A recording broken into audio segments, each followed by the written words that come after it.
You ask Tiger to solve. This deals with linear equations with one unknown. The final result is m equals -2/11. Let's solve it step by step.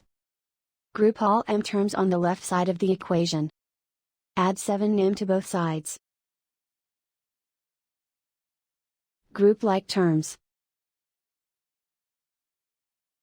Simplify the arithmetic. Group like terms. Simplify the arithmetic. Group all constants on the right side of the equation. Subtract 22 from both sides. Simplify the arithmetic.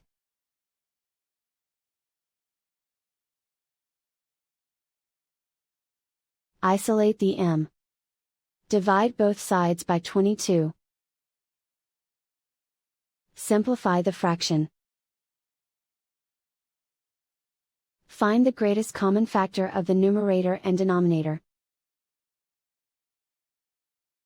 Factor out and cancel the greatest common factor.